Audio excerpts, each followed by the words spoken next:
4. Celaliye'miz bitmek üzere. 2-3 gündür yazılarını yazıyordum. Bitirdim. Bugün bu harekeleri sarıya boyadım. Şimdi de güllerini ve yapraklarını boyuyorum. Hemen şöyle size göstereyim. Bismillah, gördüğünüz gibi. Bu şekilde hemen hemen bitmek üzere. Tabii bunun arka planı kaldı. Arka planı kartona boyadığım için o daha farklı bir şey oluyor.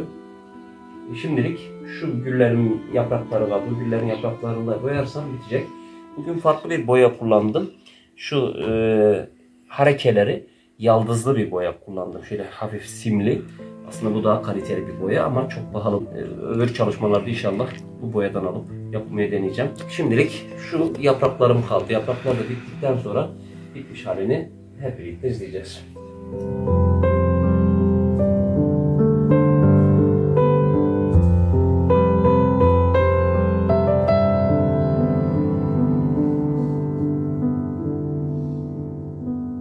Gülleri de yaprakları da boyadım. Yazımız da bitti. Harekeleri de boyadık. Köşelerimizi de boyadık. İç çerçeveyi de yaptık. Şimdi arka planının boyaması kaldı. Onu da yarın yapacağım. Arka planını da şu yazıları gösterecek bir renk yapacağım. Yine bej renk yapacağım. Bu şekilde bitmiş olacak inşallah yarın.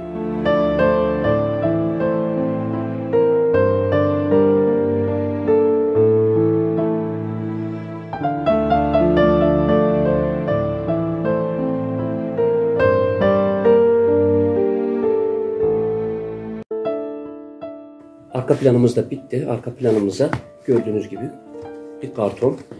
Buna antik bej rengi kullandım.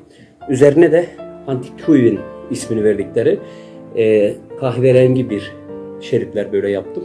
Bir eskitme yaptım. Biraz da siyah dokunuşlar yaptım ki böyle bir eskitme olsun. Çünkü kullandığım renklere en uygun renk bu. Bakalım nasıl oldu. Gördüğünüz gibi. Bu resmimiz 10 günde bitti. Bunu da yine bölgemizin değerli iş adamlarından birine hediye edeceğim. Yine Türkmen kültürüne çok destek olan, her zaman yanımızda duran, bize ekipman konusunda her zaman destek olan bir abimize hediye edeceğim. Umarım beğenir.